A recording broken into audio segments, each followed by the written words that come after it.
الحمد لله رب العالمين والصلاة والسلام على أشرف الأنبياء والمرسلين وخاتم النبيين محمد وعلى آله وصحبه ومن تبعهم بإحسان ودعا بدعوتهم إلى يوم الدين. أما بعد فأعوذ بالله من الشيطان الرجيم. بسم الله الرحمن الرحيم. قال الله تبارك وتعالى: أفحسبتم أنما خلقناكم عبثا وأنكم إلينا لا ترجعون فتعالى الله الملك الحق لا إله إلا هو رب العرش العظيم. وقال تعالى: إياك نعبد وإياك نستعين.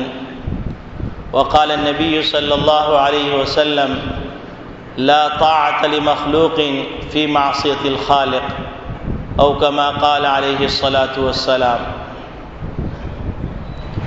میرے محترم بزرگوں، عزیز دوستوں، دینی اسلامی بھائیوں، اللہ رب العالمین نے یہ ساری کائنات بنائی اور اس کائنات کے بنانے میں اللہ کا کوئی شریک نہیں. اللہ رب العالمین نے یہ دنیا بسائی، زمین کو ایک ایسا صندوق بنا دیا کہ حضرت آدم علیہ السلام سے لے کر قیامت تک تمام انسانوں کے کپڑے اس کے اندر سے نکل رہے ہیں، تمام انسانوں کی غذائیں اس میں سے نکل رہی ہیں. اس کے اندر سے بے شمار معدنیات نکل رہی ہیں. سونا، چاندی، تانبا، پیتل، شیشہ، کون سی نعمت ہے جو اللہ رب العالمین نے اس صندوق میں نہ رکھی ہو؟ اور کون سی نعمت ہے جس نعمت میں کمی آئی ہو؟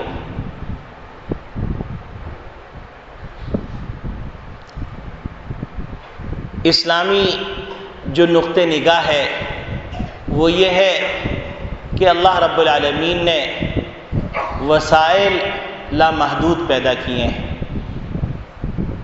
اور انسانی ضروریات محدود ہیں،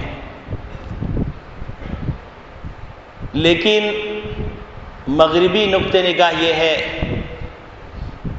کہ وسائل محدود ہیں، انسانی ضروریات لامحدود ہیں.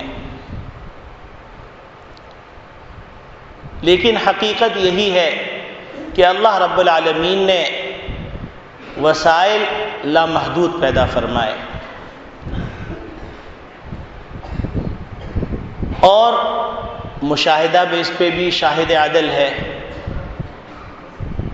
ہم لوگ چھوٹے چھوٹے تھے تو بیکری کے اندر انڈے کم پڑ جاتے تھے،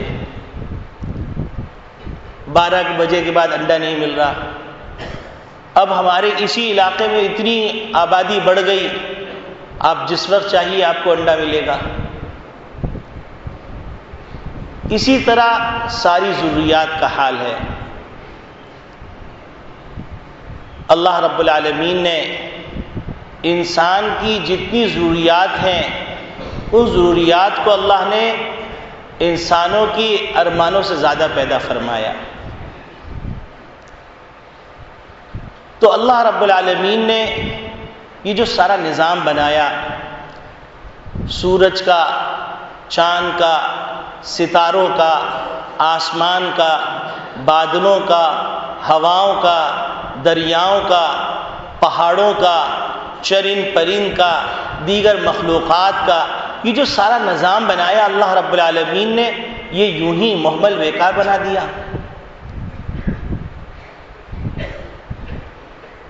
دنیا کے اندر کوئی معمولی سا معمولی انسان کوئی معمولی سی معمولی چیز ایجاد کرتا ہے تو اس کا بھی کوئی مقصد ہوتا ہے. حتیٰ کہ سوئی پیدا کی گئی، سوئی ایجاد کی گئی، اس سوئی کا بھی مقصد ہے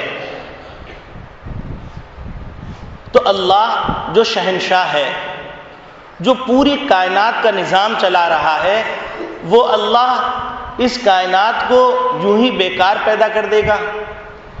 اس کائنات کے اندر انسان کو اللہ نے یوں ہی مہمل بیکار پیدا کر دیا ہو، اس پہ کوئی ذمہ داریاں نہ رکھی ہوں؟ یہ ہو نہیں سکتا۔ کلا واللہ۔ اللہ رب العالمین ارشاد فرماتے ہیں افحسبتم انما خلقناکم عبثا وانکم الینا لا ترجعون، کیا تمہارا خیال یہ ہے کہ ہم نے تم کو یوں ہی مہمل اور بیکار پیدا کر دیا اور تمہیں اسی دنیا کے اندر رہنا ہے اور اسی دنیا کے اندر خرمستیاں کرنی ہیں اور تمہیں لوٹ کے ہمارے پاس نہیں آنا؟ تمہارا یہ خیال ہے؟ تم یہ سمجھ رہے ہو؟ فتعال اللہ الملک الحق، اللہ تو بڑی عالی شان مرتبت والے ہیں، بادشاہ حقیقی ہیں، تو وہ یوں ہی تم کو مہمل اور بیکار کیسے پیدا کر سکتے ہیں؟ اور تمہاری منزل صرف یہ دنیا ہی نہیں ہے، تمہاری منزل آخرت ہے، اور اس دنیا کے اندر آخرت کی تیاری کے لیے بھیجا گیا ہے۔ دنیا کے اندر جو تم بوگے وہی آخرت میں کاٹو گے۔ الدنیا مزرعۃ الآخرہ، دنیا آخرت کی کھیتی ہے۔ کہیں نبی کریم صلی اللہ علیہ وسلم نے یوں فرمایا کہ جنت ایک چٹیل میدان ہے اور اس کے درخت سبحان اللہ ہے، الحمدللہ ہے۔ تو نبی کریم صلی اللہ علیہ وسلم نے قدم قدم پر اس بات کا احساس دلایا کہ تم کو دنیا کے اندر یوں ہی مہمل بیکار پیدا نہیں کیا گیا، اور ساتھ ساتھ یہ احساس دلایا کہ تم کو اپنی دنیا کے کیے ہووں کا جواب دینا ہے۔ ما یلفظ من قول لدیہ الا رقیب عتید، کہ تمہارے منہ سے کوئی جملہ نکلتا ہے اللہ نے اس کے اوپر نگہبان مقرر کر دیے ہیں، کراما کاتبین یعلمون ما تفعلون، فرشتے ہیں جو تمہاری ہر کرتوت کو دیکھ رہے ہیں، لکھ رہے ہیں۔ کہیں نبی کریم صلی اللہ علیہ وسلم نے اپنی امت کو یوں متوجہ فرمایا قرآن کریم کی آیات پڑھ پڑھ کے وَكُلَّ شَيْءٍ أَحْصَيْنَاهُ كِتَابًا، کہ اللہ فرماتے ہیں کہ ہر چیز کو ہم نے لکھ کے رکھ لیا ہے۔ وَوَجَدُوا مَا عَمِلُوا حَاضِرًا، کل قیامت کے روز جو کچھ کیا ہوگا وہ سامنے آ جائے گا۔ انسان پریشانی کے عالم میں کہے گا ما لهذا الكتاب لا يغادر صغيرة ولا كبيرة الا احصاها، ہائے ایک ایسا نام اعمال ہے کہ اس میں ہماری چھوٹی سی چھوٹی بات بھی لکھی ہوئی، کوئی چیز چھوڑی نہیں گئی۔ اور پھر ذرا تصور کیجئے کہ وہ میدان ایسا میدان ہے کہ جہاں پر بڑے بڑے پیغمبر نفسی نفسی پکار رہے ہوں گے، اللہ کی عظمت اور ہیبت سے لرز رہے ہوں گے۔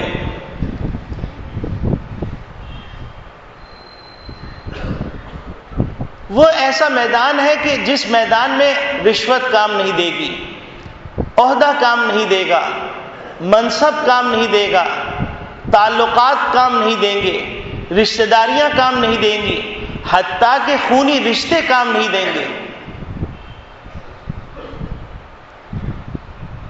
اور وہ ایسا عجیب غریب میدان ہے کہ اللہ رب العالمین کے جو عرش کو اٹھائے ہوئے فرشتے ہیں ان پہ بھی راشہ طاری ہوگا، ان پہ بھی کب کبھی طاری ہوگی،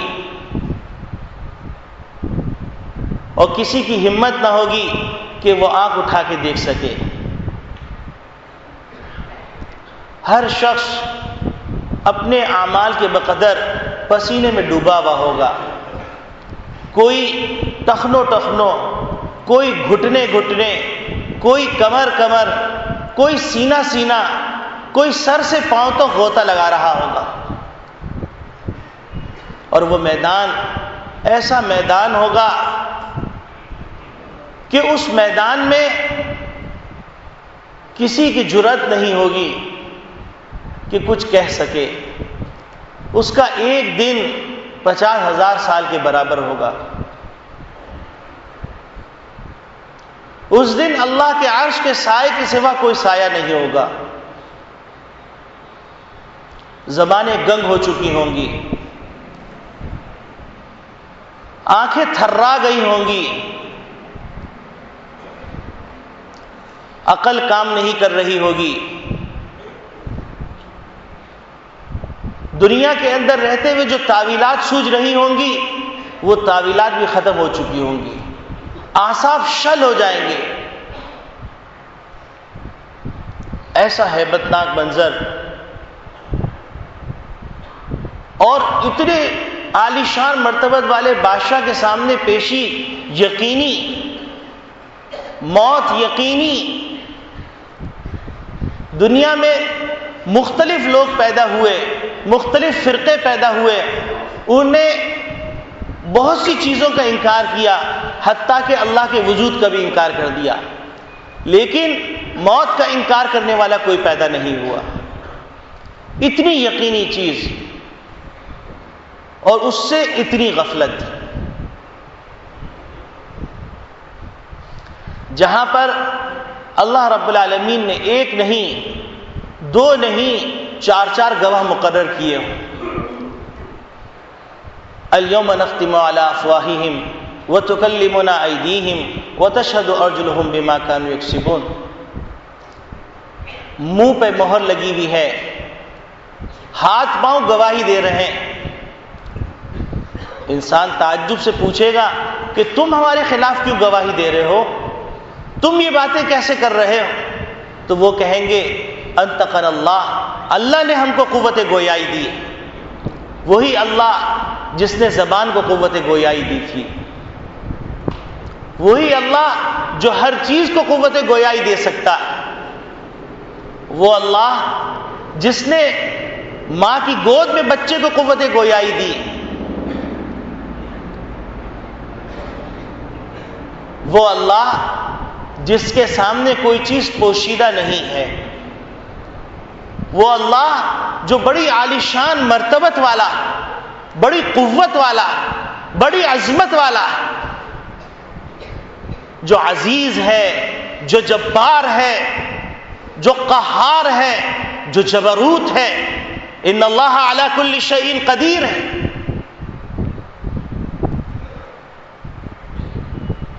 آج اللہ کو ہم نے ایک سپنا سمجھ لیا ہے، اللہ کو ہم نے ایک خدائی معبود سمجھ لیا ہے.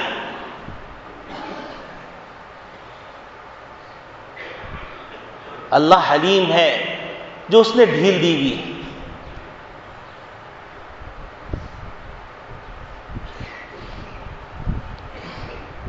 اللہ رب العالمین نے حشر کے میدان میں جو گواہ مقرر کیے، ایک تو انسان کے اعضاء جوارح ہے، اور جو وہ گواہ مقرر کیے کرامن کاتبین یعلمون ما تفعلون، انسان کے ساتھ لگے ہوئے فرشتے ہیں جو نیکیاں اور بدیاں لکھ رہے ہیں. اللہ نے گواہ مقرر کیے وَإِذَا الصُّحُفُ نُشِّرَتْ، صحیفے جن میں یہ تمام چیزیں درج کی جائیں گی. اللہ نے گواہ مقرر کیے وہ زمین یومئذ تحدث اخبارہا، وہ زمین پکار اٹھے گی کہ یہاں پر یہ گناہ کیا گیا، یہاں پر یہ بول بولا گیا، یہاں پر یہ اللہ کی معصیت کی گئی. ایک نہیں 4 گواہ، اور ایسے گواہ جن سے کوئی ربر سے مٹا نہیں سکتا، کوئی کیمیکل، کوئی مادہ ایجاد نہیں ہوا جو ان گواہوں کو اس گواہی سے روک سکے اور ان کے دفتروں سے ان چیزوں کو، ریکارڈ کو جلا سکے، ختم کر سکے. جبھی تو نبی کریم صلی اللہ علیہ وسلم نے فرمایا املک علیک لسانک، اپنی زبان کو قابو میں رکھو، بے قابو نہ ہو جاؤ، بک بک کرنے مت لگ جاؤ. دنیا کی زندگی چند روزہ ہے، ختم ہو جانے والی زندگی، چھٹ جانے والی زندگی. کوئی نہیں رہا اور کوئی نہیں رہے گا، کوئی اپنی مرضی سے نہیں آیا، کوئی اپنی مرضی سے جائے گا نہیں. لیکن اعمال کرنے کا اختیار دیا گیا ہے۔ اللہ کی محبت میں آگے بڑھو، اللہ والوں کی محبت میں آگے بڑھو، اللہ کی نافرمانی میں آگے نہ بڑھو۔ محمد صلی اللہ علیہ وسلم کی شان میں گستاخی کرنے میں آگے نہ بڑھو، گستاخی کرنے والوں کی محبت میں آگے نہ بڑھو، ایسے بول نہ بکو کہ جس کی وجہ سے پکڑ آ جائے، زبان میں کیڑے پڑ جائیں۔ کوئی عہدہ کام نہیں آئے گا، کوئی منصب کام نہیں آئے گا، کوئی رشتہ داری کام نہیں آئے گی، کوئی لومڑی کی چالاکی کام نہیں آئے گی۔ سب فنا ہو جائے گا، سب ختم ہو جائے گا۔ لمبی لمبی زبانیں مت نکالو۔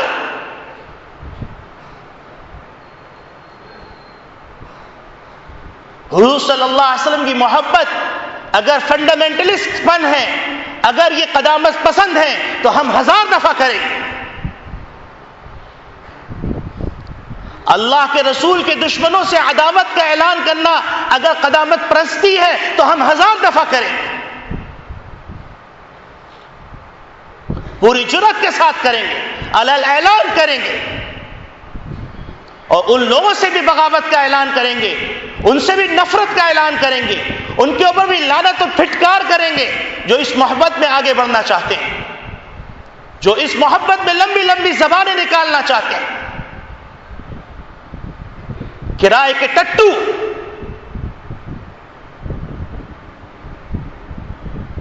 ناعاقبت اندیش، ملک کے دشمن، قوم کے دشمن، دھرتی کے بے وفا غدار،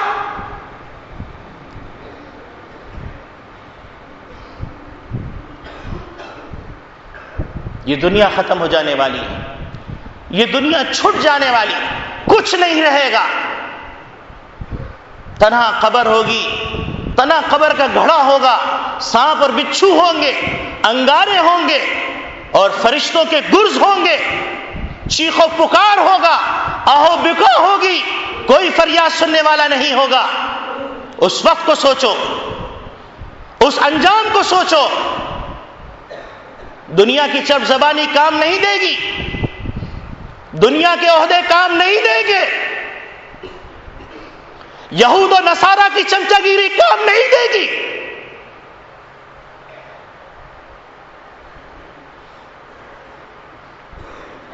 اگر ابو جہل کے ساتھ حشر کروانا ہے تو کروا لو، ابو لہب کے ساتھ کروانا ہے تو کروا لو، اسلام کا لبادہ نہ اوڑھو۔ مسلمانوں کو بلیک میل مت کرو، مسلمانوں کو امن پسندی کا دس مت دو۔ مسلمان امن پسند ہے، مسلمان رواداری جانتا ہے، مسلمان ہر ایک کو اس کا مقام دینا جانتا ہے، لیکن ناسور کو نہیں پالا جا سکتا۔ جسم میں کیڑے پڑ جائیں تو اس حصے کو کاٹنا پڑتا ہے۔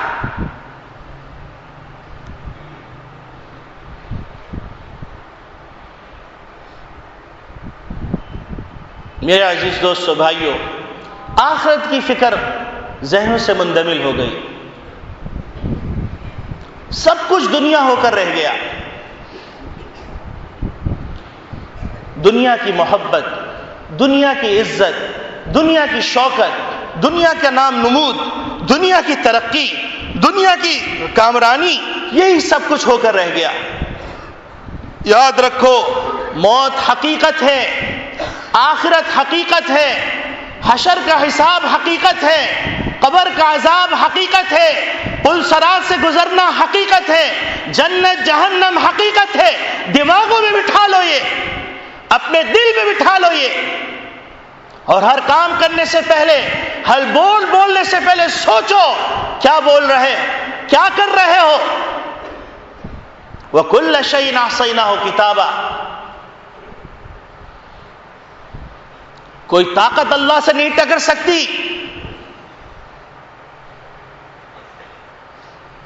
قرآن کو چیلنج مت کرو،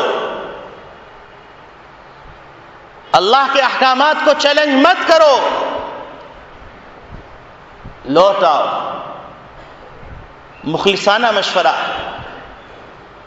ہمدردی کا مشورہ، لوٹ آؤ، اللہ سے صلح کر لو۔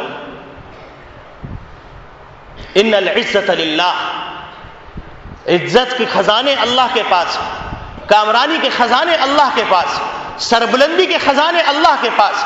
الا بذکر اللہ تطمئن القلوب، سکون کے خزانے اللہ کے پاس، راحت کے خزانے اللہ کے پاس۔ ایک پتا بھی اللہ کی مرضی کے بغیر نہیں ہلتا۔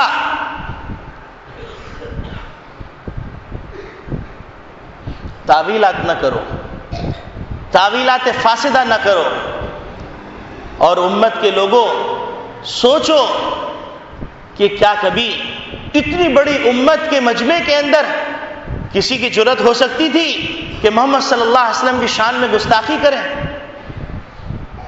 وہ کون سی چیز ہے جس نے جرأت پہ مجبور کیا؟ محمد صلی اللہ علیہ وسلم کیا کر رہے تھے تم کو جو ان کی بے ادبی پہ آمادہ ہوئی؟ کون سے مسلمان نے حضرت عیسیٰ علیہ السلام کی شان میں گستاخی کی؟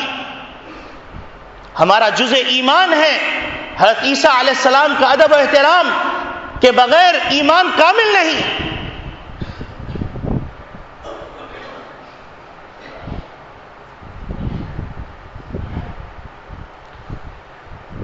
تو میرے عزیز دوستو بھائیو، آخرت کی فکر بڑی اہم فکر ہے۔ نبی کریم صلی اللہ علیہ وسلم کی مکے کی دعوت مکمل اس بات پر تھی کہ امت کے اندر آخرت کی فکر پیدا کر دی۔ قرآنی آیات پڑھتے رہ جائیے، قدم قدم پر جو آیات نازل ہو رہی ہیں آخرت کی طرف متوجہ کریے۔ اذا الشمس كورت واذا النجوم انكدرت واذا الجبال سيرت واذا العشار عطلت واذا الوحوش حشرت واذا البحار سجرت واذا النفوس زوجت واذا الموءودة سئلت بأي ذنب قتلت واذا الصحف نشرت واذا السماء كشطت واذا الجحيم سعرت واذا الجنة أزلفت علمت نفس ما أحضرت اذا السماء انفطرت واذا الكواكب انتثرت واذا البحار فجرت واذا القبور بعثرت علمت نفس ما قدمت واخرت يا ايها الانسان ما غرك بربك الكريم الذي خلقك فسواك فعدلك في اي صورة ما شاء ركبك۔ اے انسان تمہیں کیا ہو گیا؟ قدم قدم پر یاد دلایا جا رہا ہے، اور آج آخرت سے غفلت ہو گئی، آخرت کا تذکرہ ہی ختم ہو گیا، موت کا تذکرہ ہی ختم ہو گیا، سب کچھ دنیا بن کر رہ گئی۔ تو آج بچہ پروان چڑھ رہا ہے مادی نگاہوں کے اندر، مادی گودوں کے اندر، مادی تعلیم کے اندر۔ آخرت کی فکر اس کے ذہن سے نکل گئی، موت کی فکر اس کے ذہن سے نکل گئی، موت کی تیاری کی فکر ذہن سے نکل گئی، آخرت کی تیاری کی فکر ذہن سے نکل گئی۔ ہر آدمی کو یہ فکر ہے میرے بچے کی زندگی اچھی ہو جائے، میرے بچے کا کیریئر اچھا ہو جائے، میرے بچے کی دنیاوی تعلیم اچھی ہو جائے، میرے بچے کو اچھا عہدہ مل جائے، میرے بچہ دنیاوی زبانیں بولنے لگے۔ اس کو اس بات کی فکر نہیں میرے بچے کی آخرت اچھی ہو جائے، میری بچے کی قبر اچھی ہو جائے، میرے بچے کی حشر اچھا ہو جائے، میرے بچہ پل صراط سے گزر جائے، میرا بچہ قبر کے سوالات کے جوابات دے۔ اس کو اس بات کی فکر نہیں اللہ کے سامنے کھڑا ہونا ہے، محمد رسول اللہ صلی اللہ علیہ وسلم کے سامنے کھڑا ہو۔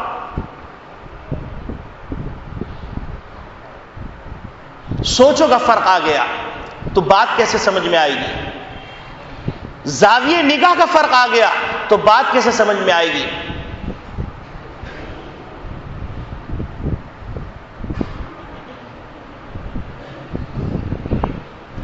اللہ رب العالمین ارشاد فرما رہے ہیں افحسبتم انما خلقناکم عبثا وانکم الینا لا ترجعون۔ ارے اللہ کے بندو، تم کیا یہ سمجھے بیٹھے ہو کہ ہم نے تمہیں یوں ہی معمل بیکار پیدا کر دیا، تم کو لوٹ کر ہمارے پاس نہیں آنا؟ فتعال اللہ الملک الحق، ذرا سوچو، اللہ تو عالی شان مرتبت والا بادشاہ حقیقی ہے، اس پوری کائنات کا خالق ہے، وہ تمہیں کیسے معمل بیکار پیدا کر سکتا ہے؟ ایاک نعبد و ایاک نستعین، اے پروردگار عالم، ہم تیری ہی عبادت کرتے ہیں، تیری ہی بندگی کرتے ہیں، تیری ہی غلامی کرتے ہیں۔ غلام کی اپنی کوئی رائے نہیں ہوتی، غلام کا اپنا کوئی نظریہ نہیں ہوتا، غلام کی اپنی کوئی فکر نہیں ہوتی، غلام کی اپنی کوئی سوچ نہیں ہوتی، ہم اللہ کے غلام ہیں۔ اللہ نے کہا جھک جاؤ، ہم جھک جائیں گے، اللہ نے کہا کھڑے ہو جاؤ، ہم کھڑے ہو جائیں گے، ہماری کوئی سوچ نہیں۔ اللہ نے کہا حضور کی محبت کرو، وہی نجات کا ذریعہ ہے، ہماری اپنی کوئی سوچ نہیں، ہمارا اپنا کوئی فلسفہ نہیں، ہمارا اپنا کوئی نظریہ نہیں۔ اللہ نے کہا حضور کی بے حرمتی اسلام سے نکلنے کا ذریعہ ہے، ہماری اپنی کوئی سوچ نہیں۔ دنیا کا کوئی فلسفی کچھ کہتا رہے، ہمیں سمجھ میں نہیں آتا، ہم کوئی فلسفے کو تسلیم نہیں کر سکتے، ہم کوئی نظریے کو تسلیم نہیں کرتے، ہم کوئی عقلی دلیل کو نہیں مانتے، ہم کسی روشن خیالی کو نہیں مانتے، ہم اللہ کی مانتے ہیں، ہم اللہ کے غلام ہیں۔ ہمیں کسی ایکسپلینیشن کی ضرورت نہیں، ہمیں کسی ڈائلاگ کی ضرورت نہیں، اللہ کا حکم ہے، رسول کا طریقہ ہے، رسول کا فرمان ہے، ہماری عقل نہیں چلتی۔ زاویہ نگاہ کو اس سطح پہ لانا پڑے گا، پھر اللہ کی باتیں سمجھ میں آئیں گی، پھر اللہ کے رسول کی باتیں سمجھ میں آئیں گی۔ لیکن زاویہ نگاہ ہی بدل جائے تو بات سمجھ میں نہیں آتی۔ محمد صلی اللہ علیہ وسلم نے گٹھی میں ڈال دیا تھا، آخرت اصل ہے، تم اللہ کے غلام ہو، اللہ کے بندے ہو، تمہاری اپنی کوئی سوچ نہیں۔ یہی وجہ ہے کہ نبی کریم صلی اللہ علیہ وسلم نے سوچوں میں انقلاب برپا کر دیا تھا، نظریے میں انقلاب برپا کر دیا تھا۔ آپ سوچئے، چند واقعات میں عرض کرتا ہوں، اس سے آپ اندازہ لگائیں گے کہ محمد صلی اللہ علیہ وسلم نے کیا انقلاب برپا کر دیا تھا۔ جو لوگ عربی جانتے ہیں وہ اس بات کو خوب اچھی طرح سمجھیں گے کہ عرب کے اندر شراب کے لیے 200 نام ہیں۔ صبح جو شراب پی جائے اس کا نام الگ ہے، شام کو شراب پی جائے اس کا نام الگ ہے، پانی ملا کے شراب پی جائے اس کا نام الگ ہے، شہد ملا کے پی جائے اس کا نام الگ ہے، سرکہ ملا کے پی جائے اس کا نام الگ ہے۔ اور شعراء اپنے کلام کے اندر شراب کی تعریفات اور قصائد بیان کرتے تھے، اتنی شراب عام تھی، ان کی گھٹی میں پڑی ہوئی تھی، حتیٰ کہ شعراء اس بات کو فخر سے کہا کرتے تھے کہ صبح جب میں 4 پیک چل کے پی کے نکلتا ہوں تو میری ازار لٹک رہی ہوتی۔ یہ تعریف کی بات ہوتی تھی۔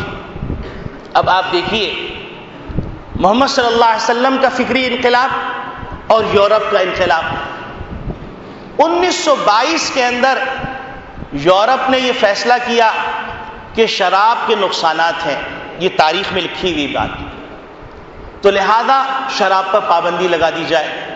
اس کے لیے فورسز لگا دی گئی کہ کوئی شراب نہیں بیچی جائے گی، شراب نہیں پی جائے گی، اور اس کے لیے پورا نظام مرتب کر دیا، تو شراب بند ہو گئی۔ لیکن لوگ شراب کے دلدادہ تھے تو گھروں کے اندر بھٹیاں بن گئیں، اور جب گھروں میں بھٹیاں بنی تو لوگوں نے گھروں میں شراب بنانا شروع کی۔ تو ظاہر سی بات ہے گھر میں جو شراب بنے گی اس کے اندر وہ صفائی نہیں تھی، تو اس کے نقصانات اور پیدا ہو گئے۔ آخر میں ان کو فیصلہ کرنا پڑا کہ شراب پر پابندی لگانا فضول ہے۔ یہ تو یورپ کے زاویہ نگاہ اور یورپ کی تربیت ہے۔ اب محمد صلی اللہ علیہ وسلم کی طرف دیکھیے، عرب جو شراب کے دلدادہ تھے، ان کی گھٹی کے اندر اگر یوں کہا جائے کہ ان کی خون کی رگوں کے اندر شراب دوڑ رہی تھی تو یہ مبالغہ نہیں ہوگا۔ اب آپ سوچئے کہ اللہ رب العالمین کی طرف سے حکم نازل ہوا، تدریجاً آخری آیت نازل ہوئی، انما الخمر والمیسر والانصاب والازلام رجس من عمل الشیطان فاجتنبوہ، یہ اعلان ہوتا ہے۔ حضرت انس رضی اللہ تعالیٰ عنہ فرماتے ہیں کہ میں اپنے سوتیلے والد کے گھر پہ شراب کا جام پیش کر رہا تھا کہ اتنے میں مدینے کی گلیوں میں آواز لگائی گئی، یہ آیت نازل ہوئی تھی، آواز لگائی گئی، الا ان الخمر قد حرمت، کہ خوب دھیان سے سن لو کہ شراب حرام کر دی گئی۔ حضرت انس رضی اللہ تعالیٰ عنہ فرماتے ہیں کہ یقین کیجئے کہ جن لوگوں نے جام اپنے منہ میں لیا تھا اور منہ تک پہنچایا تھا تو وہ جام منہ کے اندر پہنچ چکا تھا، لیکن انہیں کلی کر دی۔ پیالہ جو ہاتھ میں تھا وہ نیچے گرا دیا، حتیٰ کہ جن لوگوں نے شراب بیچنے کے لیے تھی تو روایات میں آتا ہے گلیوں میں بہا دی گئی، اور حال یہ تھا کہ 3 دن تک مدینے گلیوں میں شراب بہ رہی تھی، پھر کسی نے اس کو منہ نہیں لگایا، کسی نے پلٹ کے نہیں دیکھا، کسی نے مصلحت نہیں پوچھی کہ اے اللہ کے رسول کیوں حرام کر دیا۔ یہ ہے فکری انقلاب۔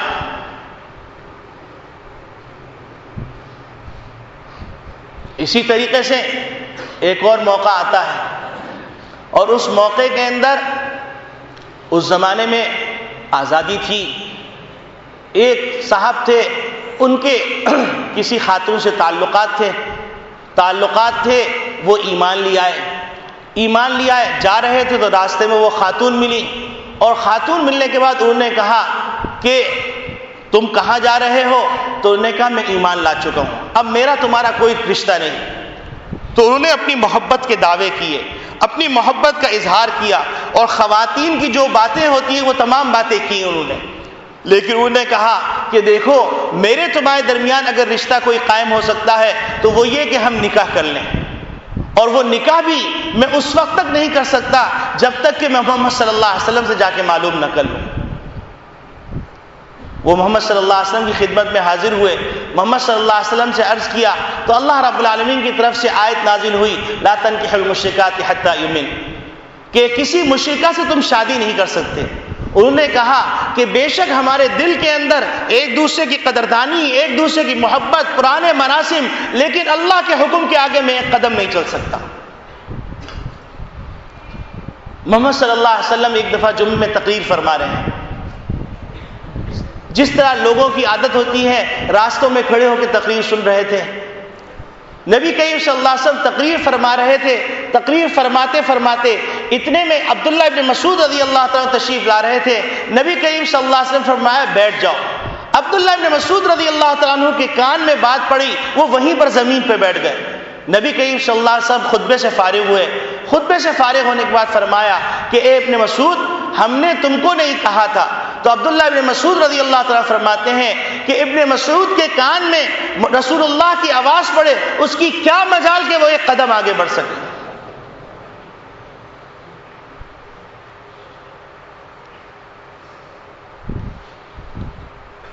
ایاک نعبد و ایاک نستعین، ہم صبح سے شام تک 5 وقت کی نماز میں سنتوں میں اس بات کا اعتراف کرتے ہیں اے اللہ ہم تیری ہی بندگی کرتے ہیں۔ یہ بندگی غلامی ہے، غلامی، اپنی سوچ کچھ نہیں، اللہ کا حکم، اللہ کا حکم، رسول کا طریقہ، کوئی تعویل کی ضرورت نہیں، کوئی فلسفے کی ضرورت نہیں، کوئی سمجھ کی بات کی ضرورت نہیں، ہم اللہ کے غلام ہیں۔ اللہ کا غلام جب ہو تو اس غلام کی کیا مجال کہ اپنا فلسفہ پیش کرے؟ 2000 کے غلام کو یہ مجال نہیں کہ وہ اپنے آقا سے پوچھے کہ آپ نے یہ چیز کیوں منگوائی۔ تو جو خالق کائنات، جس نے پورا نظام سجایا ہے، جس نے زمین کو صندوق بنایا ہے، بے شمار دولتیں نکل رہی ہیں، قیامت تک نکلتی رہیں گی، کسی چیز کے اندر کمی نہیں آئے گی۔ انسان کی اپنی ہٹ درمی سے کمی آ جائے تو کمی آ جائے، نہ پانی میں قیامت تک کمی آ سکتی ہے، نہ غذائیت میں کمی آ سکتی ہے، نہ اجناس میں کمی آ سکتی ہے، نہ لباس میں کمی آ سکتی ہے، نہ معدنیات میں کمی آ سکتی ہے۔ یہ اللہ کا خزانہ ہے، کوئی قارون کا خزانہ تھوڑی کہ اس میں کمی آ جائے۔ لوگوں کو ڈرایا جاتا ہے کہ فاقہ کشی ہو جائے گی۔ ارے فاقے جس وجہ سے آتے ہیں، قحط جس وجہ سے آتے ہیں، وہ نافرمانیاں ہے، وہ معصیت ہے، وہ بغاوت ہے، وہ سرکشی ہے، وہ سود خوری ہے، وہ زنا ہے، وہ حرام ہے، عیاشی اور بدمعاشی ہے، وہ خرمستی ہے۔ انسانوں کی پیدائش سے کمی نہیں آتی، ہر چیز الٹ گئی، ہر چیز، سوچ کا زاویہ بدل گیا، لوگوں کو پاگل کر دیا، خودکشی کر رہے ہیں لوگ، مسلمان اور خودکشی، جس کے خالق نے کہا ہو کہ میں تمہارے رزق کا ذمہ دار ہوں، میں تمہاری خوشیوں کا ذمہ دار ہوں، وہ اپنی دنیا بھی برباد کرے، آخرت بھی برباد کرے۔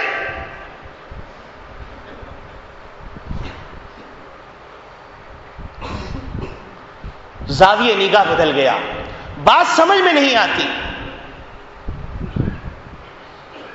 ایاک نعبد، اے اللہ ہم تیرے غلام ہیں، ہماری اپنی کوئی سوچ نہیں، اپنی کوئی سمجھ نہیں. ایک دفعہ یہ سوچ کے تو دیکھو کیا سکون ملے گا. ایک دفعہ سوچ کے تو دیکھو ٹینشن کی دوائیں بکنا بند ہو جائیں گی.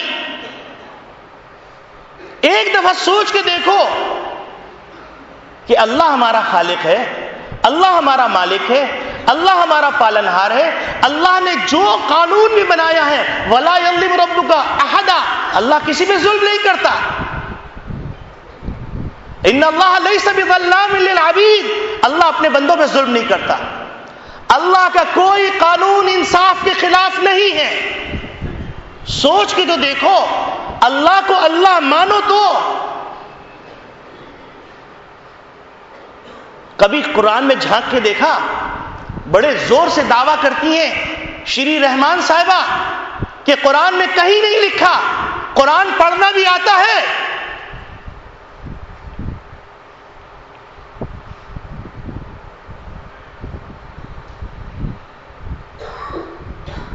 لوٹ آؤ, اپنے ساتھ ہمدردی کرو, اپنی قوم کے ساتھ ہمدردی کرو.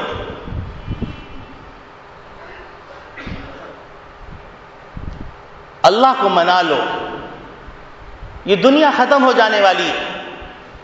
اور پھر قیامت جب سب کی آئے گی تو آئے گی. من مات فقد قامت قیامتہ, جو مر گیا اس کی قیامت تو آ گئی, لوٹنے کا راستہ نہیں ہے, ریٹرن ٹکٹ نہیں ہے واپسی کا.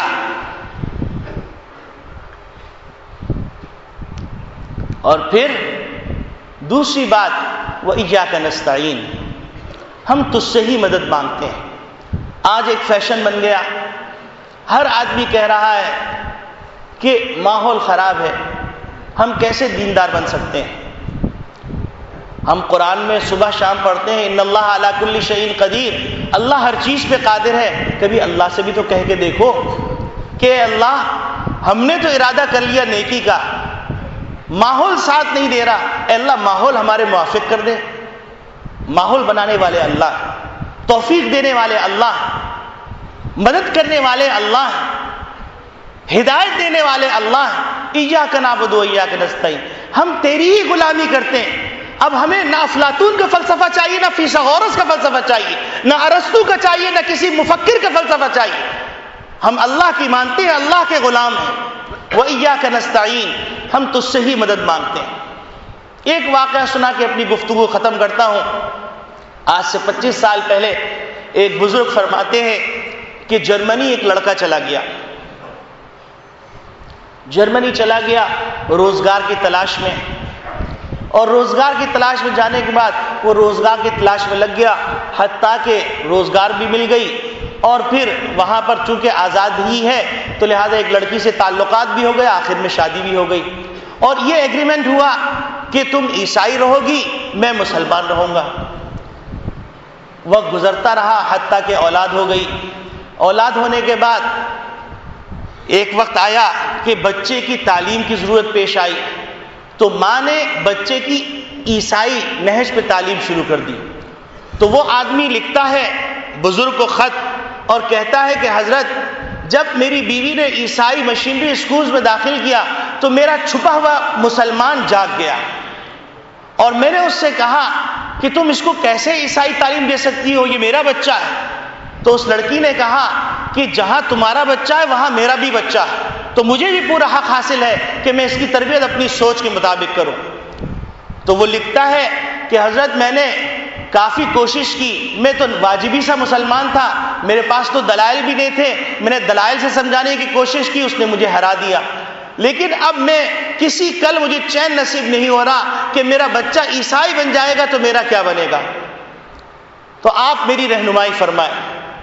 تو اس بزرگ کے پاس جب خط آیا تو ان بزرگ نے اس کو لکھا کہ میاں دیکھو تم اس سے بحث نہ کرو, میں تمہیں ایک کتاب بھیج رہا ہوں عیسائیت کے اوپر, اس کو 2 باتوں پر راضی کر لو. ایک اس بات پہ راضی کر لو کہ تم اس کتاب کو سنجیدگی سے پڑھو گی, اور دوسرا اس بات پہ راضی کر لو کہ میں اور تم دونوں روزانہ رات میں بیٹھ کے اللہ سے یہ دعا کریں گے کہ اے اللہ تو ہماری رہنمائی فرما. وہ کہتے ہیں کہ حضرت کا وہ خط میرے پاس آ گیا, میں نے یہ عمل شروع کیا, اس کو راضی کر لیا. کچھ عرصہ گزرا، اس کے بعد دوبارہ خط آیا کہ حضرت وہ مطالعہ تو کر رہی ہے اور رات میں دعا کرنے والا عمل بھی کر رہی ہے، لیکن کوئی تبدیلی نظر نہیں آ رہی۔ تو حضرت نے خط میں جواب میں لکھا کہ میں بھی تمہارے لیے دعا کر رہا ہوں، اس کے لیے دعا کر رہا ہوں، یہ عمل جاری رکھو۔ اس کے بعد تیسرا خط آیا، اس خط کا آغاز اس طرح کرتا ہے وہ کہ آپ نے اللہ کو دلائل میں دیکھا ہوگا، میں نے اللہ کو اپنی آنکھوں سے دیکھ لیا۔ اور پھر کہنے لگا کہ میں اور وہ کالج جا رہے تھے، یونیورسٹی، اور وہ اس کو کچھ امتحان کی تیاری کے لیے کچھ لینا تھا۔ آدھے راستے میں پہنچے، گاڑی وہ خود ڈرائیو کر رہی تھی، سر رکھ کر اسٹیئرنگ پر گاڑی روک دی اور زاروں قطار ہونے لگی۔ تو انہوں نے کہا کہ مجھے خوف ہوا کہ کہیں ایسا نہ ہو اس کو دل کا دورہ پڑ گیا ہو، کوئی تکلیف ہے۔ میں نے اس کو کہا کہ کوئی بات، کوئی تکلیف؟ تو کہنے لگے اس کی ہچکیاں بنی ہوئی تھیں اور وہ کسی طرح قرار میں نہیں آ رہی تھی، بس اس نے روتے روتے بڑی مشکل سے ہی جملہ کہا کہ مجھے کسی طرح لے جا کر مسلمان کر دو۔ تو میرے عزیز دوستو بھائیو، وَإِيَّاكَ نَسْتَعِينُ کا مشاہدہ دنیا میں ابھی ہوا ہے کہ اللہ کی غلامی کا اعتراف کر لو اور اللہ سے مدد مانگو، حالات جیسے بھی خراب۔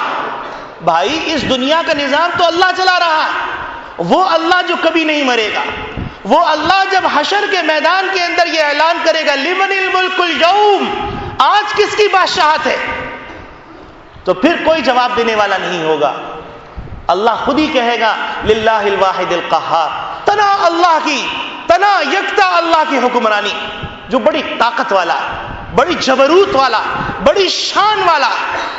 تو میرے عزیز دوستو بھائیو، حکمرانوں کو بھی یہ پیغام ہے، ذمہ داروں کو بھی یہ پیغام ہے، ہم مسلمان، تمام مسلمانوں کو بھی پیغام ہے، اپنی سوچ کا زاویہ بدلو اور سوچو ہم عیسائی نہیں ہیں، ہم یہودی نہیں ہیں، ہم ہندو نہیں ہیں کہ ہم ہنومان کی پرستار ہوں، خیالی معبود ہمارے نہیں، ہمارا تو حقیقی معبود ہے، وہ پوری کائنات کا نظام چلا رہا ہے۔ لا تقنطوا من رحمت اللہ، اللہ کی رحمت سے نا امید نہ ہو۔ اگر کبھی نا امیدی ہونے لگے تو تاتاری فتنے کے واقعات پڑھ لو، کبھی نا امیدی ہونے لگے تو امت مسلمہ میں جو حالات آئے ان حالات کا مطالعہ کرو، اور یاد رکھو اسلام سربلندی کے لیے آیا ہے۔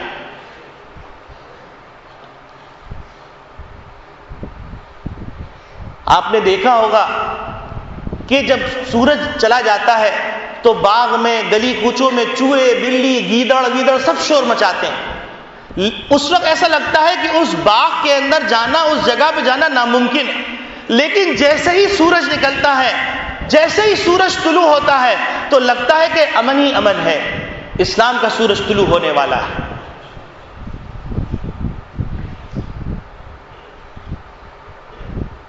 اللہ رب العالمین سے اپنے آپ کو منوا لو کہ اللہ ہم تیرے غلام ہیں، ہمیں کسی فلسفے کی ضرورت نہیں، ہمارے پاس قرآن کافی، ہمارے پاس حدیث کافی، ہمارے ائمہ کی تشریحات ہمارے لیے کافی ہیں۔ اپنے اللہ پر اعتماد کرو، اپنے قرآن پر اعتماد کرو، اس کا محافظ اللہ ہے۔ اپنے مذہب پر اعتماد کرو کیونکہ وہ قرآن اور حدیث کی تشریح